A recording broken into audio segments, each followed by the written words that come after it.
예루살렘에서 제1차 예루살렘 공의회가 열렸죠. 그 공의회 결정에 따라서 유다, 실라가 사도 바울, 바나바와 함께 이렇게 네 사람이 안디옥 교회로 돌아갑니다. 왜 가냐면 예루살렘에서 회의했던 그 우리말로 하면 회의록이라고 하겠죠. 판결문, 우리가 이렇게 결정했다라고 하는 그 판결문을 적어 주었으니까 이것을 안디옥 교회에 전달하기 위함입니다. 함께 읽지요. 읽고 그 위로한 말을 기뻐하더라. 여러분 성경에 보시면 위로 그리고 아래 하단을 봐라 이렇게 표시가 되어 있는데 그 하단에 보시면 뭐라고 되어 있냐? 권면이라고 되어 있습니다. 위로가 권면이래요. 권면. 예루살렘에서 회의했던 그 모든 판결문 내용 한마디 한마디가 안디옥 교회에 전해지는 위로고 권면이고 라고 하는 겁니다. 이 편지를 받고서는 안디옥 교회의 모든 성도들이 너무너무 큰 기쁨으로 받아들였습니다. 함께 읽지요. 유다와 실라도 선지자라 여러 말로 형제를 권면하여 굳게 하고, 여기에 권면 써있고 또 하단을 봐라 이렇게 써있는데 그 하단에 보니까 또 뭐라고 써있냐면 위로다 이렇게 써있습니다. 권면이 위로고 위로가 권면이에요. 아 그래 얼마나 힘들어 라고 하는 한마디, 그게 위로가 되어 그냥 단순히 위로가 아니라 내가 진심으로 위로할 때 이 사람에게는 권면, 세워주는 힘도 있습니다. 위로가 권면이고 권면이 위로입니다. 자, 그 위로의 구체적인, 지금 무슨 말로 위로하고 무슨 말로 권면을 할까? 구체적인 내용이 있습니다. 함께 읽지요. 그리하여 유다와 실라를 보내니 그들도 이 일을 말로 전하리라. 여기서 이 일이라고 하는 것은 예루살렘 공의회 그 회의의 판결문 내용 그것들 뿐만이 아니라 그 안에서 이 판결문이 나오기까지 얼마나 어려운 일들이 있었는지 그 과정을 다 포함하는 이야기입니다. 그러니까 유다와 실라는 단순히 편지를 배달해주는 그런 역할뿐만이 하는 것이 아니라 이 일을 이루기 위해서 이 판결문이 나올 때까지 사도 바울과 바나바가 얼마나 고생 많이 했는지 알아? 그러면서 되어졌던 과정들 전부를 다 구체적으로 안디옥 교회 가서 설명을 해주는 겁니다. 그 이야기들이 안디옥 교회 사람들에게 굉장히 큰 기쁨이 되더라 라고 하는 거지요. 함께 읽지요. 성령과 우리는 이 요긴한 것들 외에는 아무 짐도 너희에게 지우지 아니하는 것이 옳은 줄 알았노니. 이제는 알았어요. 하나님 앞에서 우리가 신앙생활하는 건 하나님께서 정말 원하시는 것, 어떤 모습으로 신앙생활 하기를 원하냐? 아, 내가 기쁨으로 하기를 원하시는구나. 내가 정말 기쁨으로 신앙생활 하기를 하나님께서 원하시는구나. 그것을 이제는 안디옥 교회 교인들이 다 분명히 깨달아 알게 됐더라. 기쁨으로 신앙생활 하는 거, 그게 하나님께서 원하시는 거라고요. 짐스럽게 여기는 것이 아니라, 짐으로 여기는 것이 아니라 기쁨으로 받아들이는 것, 그것이 하나님의 뜻이다 라고 하는 겁니다. 그러면 이런 질문을 한번 좀 우리가 하면 좋겠습니다. 안디옥 교회 교인들이 얻은 이 기쁨이라고 하는 것이, 기쁨은 뭐 돈으로 주고 사는 거 아니잖아요. 그렇다고 해서 이 기쁨이라고 하는 것이 공짜일까? 어떻게 생각하세요? 내게 주어지는 기쁨, 예수쟁이로서 누리는 이 기쁨이라고 하는 것이 과연 공짜일까? 그럴 리가요. 기쁨이 있기 위해서는 어떤 자리에나 누군가의 희생이 반드시 있는 겁니다. 제가 수요 예배를 우리가 이렇게 예배 교회 안에서만 드리지 말고 좀 흩어져 있지만 흩어져 있는 곳에서도 같이 예배하면 좋겠다. 우리가 뭐 대단히 큰 예배를 드리는 건 아니지만 여러 사람이 많은 악기가 동원되고 합창단이 동원되고 그런 예배는 아니지만 우리 안에서 드려지는 이렇게 보이지 않는 곳에서 힘써서 헌신하는 그 누군가가 있음을 우리가 기억하고 흩어진 곳에서 같이 예배하자, 찬송하자, 그런 마음에서 수요 예배를 우리가 같이 공유하려고 하는 겁니다. 무언가 하나가 있기 위해서는, 한 열매가 있기 위해서는 반드시 누군가의 희생이 필요한 거죠. 쌀 밑자리 이렇게 써놓으면 제가 어렸을 때 초등학교 들어갔을 때 그때 어르신들이 하시던 말씀이 있어요. 쌀 한 톨 절대 버리지 마라. 밥그릇에 밥 한 톨 귀하게 하라라. 왜냐 쌀 밑자를 한자로 써놓으면 88이라는 뜻이잖아요. 최소한 농부가 88번의 손길이 가야 쌀 한 톨 나온다. 밥알 한 톨 절대로 그냥 허투루 버리지 마. 그러고 배웠거든요. 그래서 지금도 밥그릇에 밥알 남는 게 싫어요. 왜냐면 이 밥알 한 톨이 생기기 위해서는 농부가 88번의 손길이 가야 했으니까. 이 세상 그 모든 것이 다 마찬가지 아닙니까? 누군가의 보이지 않는 손길들을 통하여 이 모든 것들이 다 만들어졌겠지요. 예루살렘 안디옥 교회에 기쁨이 있다. 당연히 담임 목사인 사도 바울과 바나바 수고가 컸겠지요. 그 사람들이 얼마나 큰 고생을 했는지 우리 너무너무 잘 알고 있잖아요. 죽음이라고 하는 것도 생사를 넘어가면서 돌에 맞아가면서 테러를 당하면서 그러면서 여기 이 자리까지 왔잖아요. 그래서 교회가 기쁨을 누리고 있는 거잖아요. 그런데 대체로 그들 많이들 그런 것 같아요. 어느 교회 가서 야 오늘 이 교회에서는 담임 목사님 수고하셨으니까 박수 쳐줍시다 뭐 이렇게들 얘기를 하는데 글쎄요. 구약 성경에 보면 족보가 굉장히 많이 나오죠. 신약 성경에도 족보가 한 두어 번 나옵니다만은 그 족보들 보시면서 여러분 어떤 생각이 드세요? 참 지겹잖아요. 지겨울 만큼 이름 누가 낳고 누가 누구를 낳고 정말 지겹잖아요. 그런데 그렇게 지겹다라고 생각했던 족보가 언제부턴가 저는 그렇게 지겹질 않아요. 왜냐하면 하나님께서는 이 모든 한 명의 사람들의 이름을 다 기억하시는 거예요.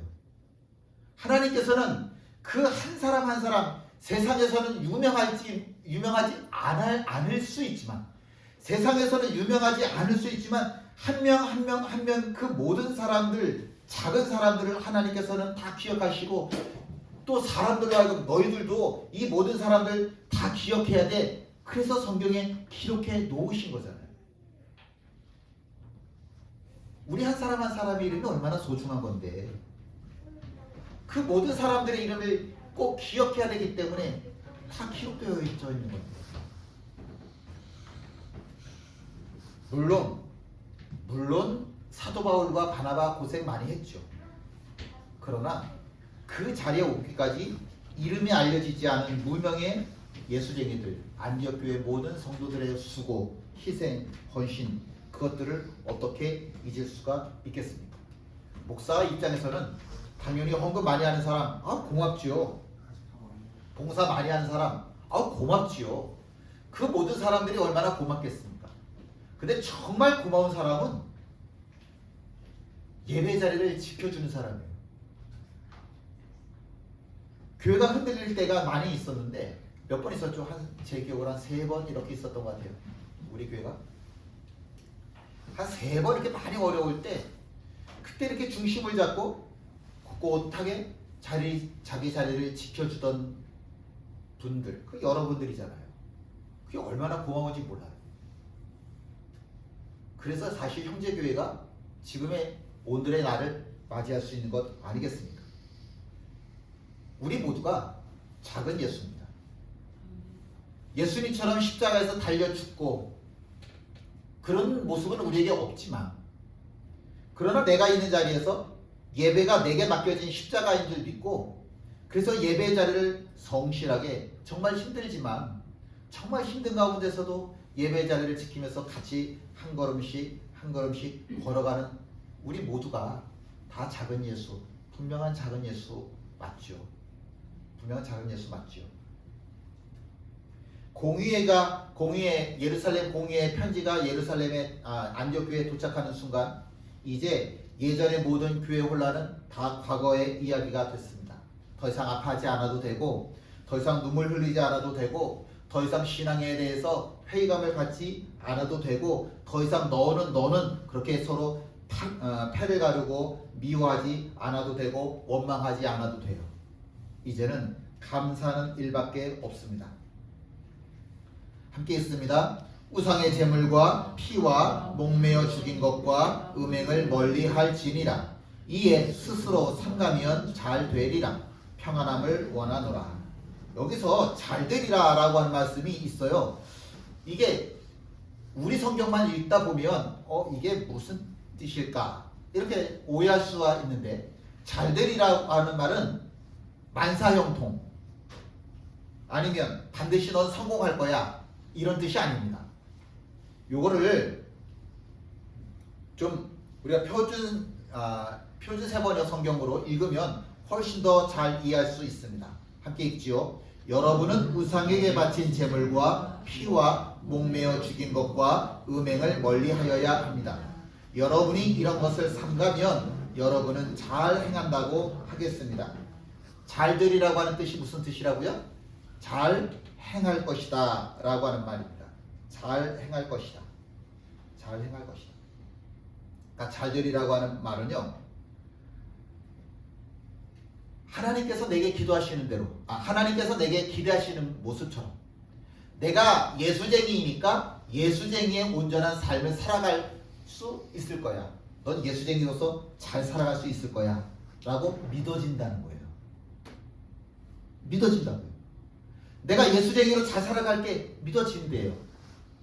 그게 하나님께서 나를 향하신 뜻이에요. 너는 잘 행할 거야. 넌 예수쟁이로 잘 살 거야. 맞죠? 그렇게 살고 계시지요? 예수쟁이는 왜 수고하고 헌신하는 자의 삶을 살아야 됩니까?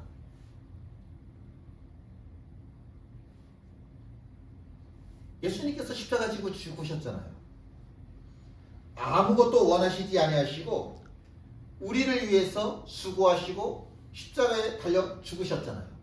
우리는 그 예수님처럼 살겠다고 예수쟁이라고 하는 이름으로 불리는 사람들이잖아요.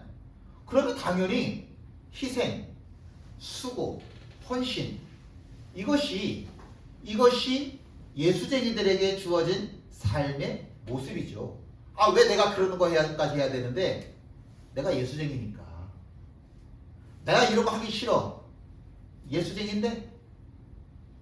내가 하고 싶어서가 아니라 예수님께서 십자가 지신 것처럼 내게 주어진 십자가를 잘 감당하는 모습, 그게 하나님께서 나에게 잘 행할 것이야, 넌 예수쟁이로 잘 살아갈 거야 라고 믿으신다라고 하는 겁니다. 요새 기독교를 향해서 부르는 이름이 있어요. 캐주얼 기독교. 멋있으세요? 캐주얼 그러면 뭐죠? 그냥 가볍게 입는 거죠. 가볍게. 캐주얼 기독교라고 하는 게 무슨 말이냐면, 신앙생활을 하는데 십자가 그런 거 싫어.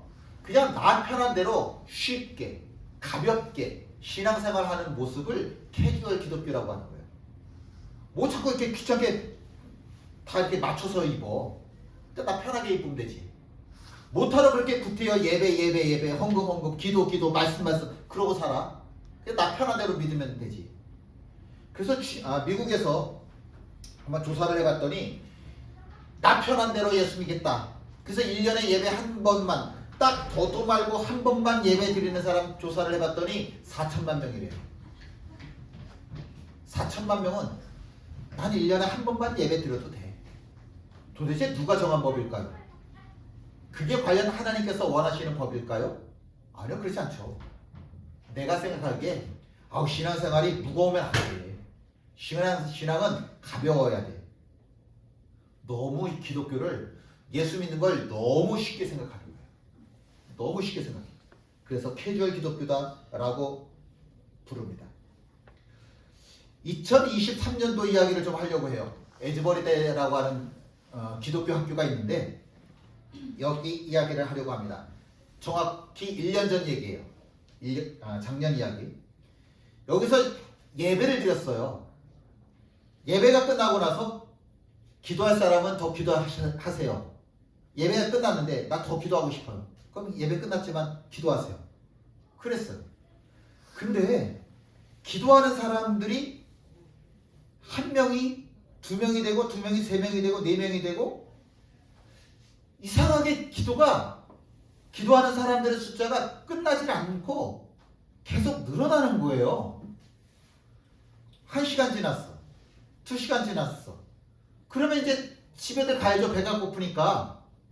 근데 기도가 끝나고 누군가가 집에 가려고 하면 다시 또 누군가가 와서 기도에 동참하고 누군가가 다시 기도에 동참을 하기 시작을 하면서 자그마치 16일 동안 24시간 동안 16일 동안 한 번도 빼놓지 않고 계속해서 예배가 열렸어요. 이거는 자 우리 예배 드립시다. 자 우리 기도해 합시다. 자 우리 부흥해 하는 거예요. 지금부터 누군가가 일하지 않은 거예요. 그냥 한 사람이 나 기도하고 싶어요 라고 기도하고 있는데 그 기도하는 사람 옆에 또 누군가가 기도하는 사람이 따라붙고 그 옆에 누군가 또 따라붙고 누군가가 또 따라붙기 시작을 하는 겁니다. 이게 얼마나 소문이 빠른지 미국 전역에 쫙 퍼지기 시작을 하면서 에드버리대로 사람들이 모여들기 시작을 했어요. 근데 그 예배실 안에 사람이 너무 많으니까 들어갈 수가 없어서 사람들이 학교 밖에 다 무릎 꿇고 기도하기 시작했어요. 그래도 그 자리마저도 도저히 들어올 수가 없어서 그 학교 밖에까지 사람들이 줄줄줄이 막 줄을 서기 시작했어요. 혹시 넷플릭스 보시는 분들은 영화 넷플릭스에 보면 예수혁명이라고 하는 영화가 있는데 한번 보세요. 이 얘기는 아닌데 좀 비슷한 맥락이 있어요. 요새 들어서 자꾸 예수혁명이라는 말이 제 귀에 자꾸 들려요. 예수혁명. 자꾸 들려서 참 이상하다. 왜 자꾸 예수혁명 이런 말이 들릴까 싶어요. 여기에 이 예배 자리에 동참하기 위해서 모인 사람들의 숫자가 5만 명이 넘었고요. 그리고 신문 기사만 1000개가 나왔고요. 인터넷에 SNS에 글이 자그마치 2억 5천만 개가 달렸어요. 그리고 사람들이 예수혁명이라고 하는 내용으로 글을 쓰기 시작을 했습니다. 이 사람들이 줄줄이 쭉 서 있는 모습을 보면서 이 글 쓰는 한 작가가 뭐라고 표현을 했냐면 1929년에 미국을 비롯해서 전 세계에 대공황이 있었거든요. 사람들이 먹고 먹을 거리가 아예 없었어요. 사람들이 식량 무료 배급소에 보면 줄이 쭉 서 있었는데 이 사람들의 모습을 보면서 그때 그 모습처럼 사람들이 쭉 줄을 서 있었다고 이야기를 합니다. 요새 기독교를 뭐라고 부른다고요? 캐주얼 기독교. 그런데 이 에즈버리대 부흥이라고 하는 예수혁명이라고 하는 것을 겪었던 사람들이 동일하게 하는 이야기가 있었는데 그 사람들의 얼굴 표정을 한 번씩 쭉 보니까 딱 이렇게 얘기하고 싶대요. 뭐라고요? 사람들은 하나님께 목말라 있었다. 모든 사람들이 다 뭐라고 얘기를 하냐면 이제 부흥의 시대는 끝났다라고 이야기를 합니다. 부흥의 시대는 끝났다. 교회마다 코로나를 지나면서 보통 30%는 줄었고 보통 50% 줄었고 70% 준 데 있고 엄청나게 많은 우리나라만 해도 교인 감소가 있었는데 우리나라뿐만이 아니라 전 세계적으로 똑같아요. 전 세계적으로. 근데 이 당시 코로나 끝나고 바로 직후니까 이거는 사람들의 얼굴을 보니까 하나같이 다 어떤 얼굴이냐면 사람들은 하나님께 목말라 있었다라고 이야기를 하더라고요. 이라크 전쟁에 참전했던 사람은 뭐라고 표현을 하냐면 이 사람들은 죽음을 앞둔 사람들 얼굴과 똑같다라고 표현을 하더라고요. 죽음을 앞둔 사람. 얼마나 간절하겠어요. 그 얼굴들이. 제가 너무 궁금해서 강원도 정선에 이거 뭐죠 이거? 뭐죠? 카지노 하는 데 있잖아요. 정선 카지노. 도박 거기 가봤어요. 너무 궁금하더라고요. 이 도박하는 사람들의 얼굴을 좀 보고 싶은 거예요. 딱 갔어요. 제가 2번을 가봤어요. 일부러 확인하려고. 저는 이론도 안 했어요. 도박. 저 어디다 고소하지 마세요. 고발하지 마세요. 사람들 얼굴이 어떨 것 같아요? 이게 완전히 눈이 뒤집혔더구만 다. 거기 있는 사람들 거의 대부분이 얼굴이 저처럼 구경하러 온 사람 말고는 다 눈들이 뒤집혀 있더라고. 다. 예배하는 사람들의 눈이 하나님께 목말라 있는 사람들의 얼굴은 다 뒤집히는 거예요. 누가 건드릴라 치면 화가 나지. 난 지금 은혜 받고 싶어서 일주일 동안 내가 세상에 있다가 일주일 만에 하나님 앞에 나왔어요. 은혜 받고 싶어서. 근데 나를 건드려? 화나지. 화가 나야지. 왜 화가 안 나? 화가 나야지. 김기현이라고 하는 사람입니다. 맨 왼쪽에 있는 사람이 젊죠? 44살이에요. 젊은 시절에 이 주먹 휘들고 다니다가 소년원에 간 사람이에요. 근데 이 사람이 폭력을 휘둘렀던 이유가 있어요. 왜 폭력을 휘둘렀냐? 아무도 폭력을 휘두르면 안 돼. 다른 사람 때리면 나쁜 거야 라는 말을 아무도 해준 사람이 없대요. 단 한 명도. 그래서 때려도 되고 남의 돈을 갈취해도 되는 줄 알았다는 거예요. 그렇게 했다가 교도소까지 갔는데, 교도소에 갔다가 어딜 갔냐면 주일마다 종교활동이라고 해서 이제 천주교, 불교, 기독교 이렇게 교회 이렇게 세 개가 다 동시에 예배를 드린단 말이에요. 근데 교회를 갔대요. 왜 교회 갔어요? 그러니까 교회 가면 간식을 제일 많이 줘요. 그래서 갔대요. 교회는 밥을 줘야 돼요. 교회는 밥을 줘야 됩니다. 근데 예배를 드리는데 너무 싫어요. 왜냐하면 목사님이 성경을 이야기하는데 알아들을 수도 없고, 목사님이 설교를 하면서 내가 너희들을 이해한다, 너희들 마음을 이해한다. 저런 가식덩어리. 자기가 내 마음을 어떻게 알아? 성경이 자기 마음에 전혀 느껴지지를 않더라는 거죠. 그래가지고 예배 드릴 때 막 소리를 지르고 회방하고 막 어지럽히고 그랬는데 이 목사님이 두 번째 계신 분이 목사님이신데 식구들이 다 같이 그 교도소에서 봉사를 하시더라고요. 73살이나 되셨어요. 은퇴하신 분이죠. 이 사람을 붙잡고서는 뭐라고 얘기를 하냐면 괜찮아 그러시더래요. 아무런 하나님의 말씀이 한 번도 들리지 않았었는데, 아무도 나에게 괜찮아라고 하는 이야기를 해준 적이 없는데, 이 목사님만 나한테 내가 이렇게 뒤집어 엎었는데도 불구하고 괜찮아 말씀을 해주시는데, 그때부터 하나님 말씀이 자기 귀에 들리기 시작을 하더래요. 그래서 지금은 교도소에서 건정고시 보고 교도소에서 석사학위까지 다 받은 사람이 되었습니다. 이 시대가 원하는 게 뭔지 아세요? 우리가 다 같이 이 시대를 살아가니까. 자, 여기 질문에 한번 대답을 해보세요. 믿음을 원하십니까? 아니면 믿음의 능력을 원하십니까? 우리 이거 헷갈리면 안 되는 거예요. 이러면 신앙생활이 이건 도루묵이에요. 아무런 의미가 없는 거예요. 믿음을 원하십니까? 믿음의 능력을 원하십니까? 예수님께서 갈릴리 바다를 제자들하고 같이 가시는데 풍랑이 일어났어요. 그래서 배가 뒤집힐 것 같아요. 근데 배가 뒤집혀서 자기들은 다 죽게 생겼는데 예수님은 배에서 주무시고 계시더라고요. 그러니까 제자들이 예수님을 깨워요. 예수님, 우리가 죽게 됐어요. 제발 좀 살려주세요. 그리고 예수님을 막 흔들어 깨웠어요. 그랬더니 예수님께서 일어나셔서 뭐라고 말씀하시냐면, 함께 읽지요.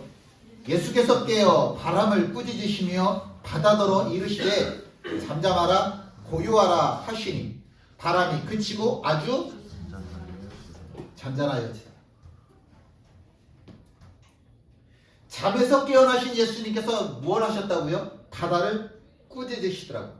그랬더니 바다가 언제 그랬냐는 듯 잠잠해지더라고요. 제자들이 깜짝 놀랐어요. 예수님이 도대체 어떤 분이시길래 바다를 향해서 꾸짖으실까?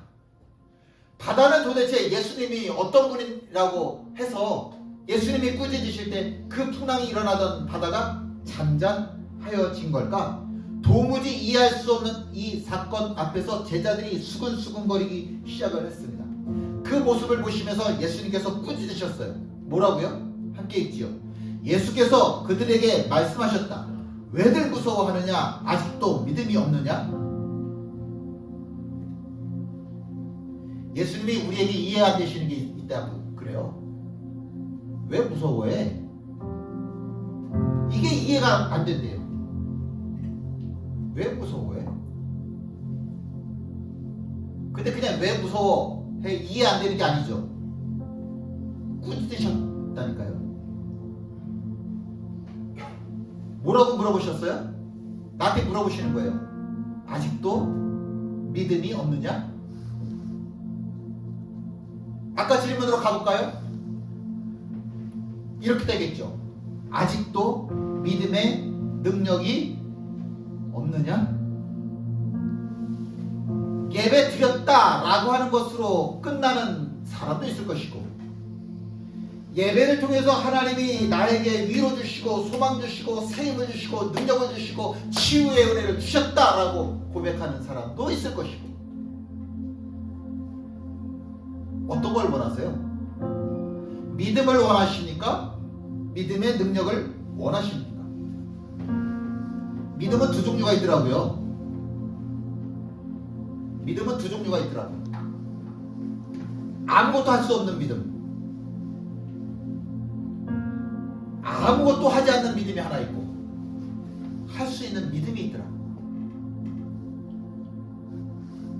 왜 우리는 예수님처럼 바다를 향해서 꾸짖지 못할까? 나를 힘들게 하는 저 것들을 향해서 왜 나는 예수 이름으로 꾸짖지 못할까? 우리의 살아가는 모든 순간순간들이 다 영적 전쟁임을 아십니까? 자녀가 나를 힘들게 해?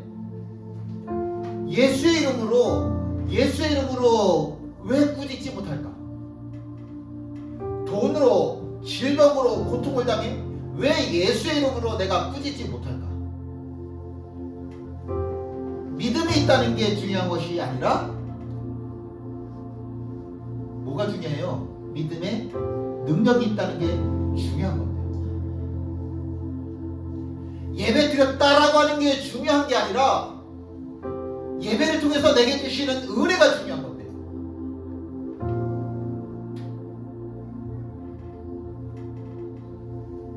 함께 읽죠. 믿음은 소유가 아닌, 다시 한번 함께 읽죠. 믿음은 소유가 아닌 능력이다. 다시 한번 함께 읽죠. 믿음은 소유가 아닌 잘 될 겁니다. 하나님께서 믿으십니다. 잘 행할 겁니다. 예수쟁이는 믿음을 가진 자, 더 자세하게 설명할까요? 예수쟁이는 믿음의 능력을 가진 자들입니다. 그래서 오늘 제목처럼 하나님도 기뻐하시고 교회도 기뻐하고 우리 모두가 다 기뻐하는 사람이 되어질 겁니다. 반드시 그렇게 되어질 줄 예수 그리스도의 이름으로 축원합니다. 함께 나눠서 찬양하시죠.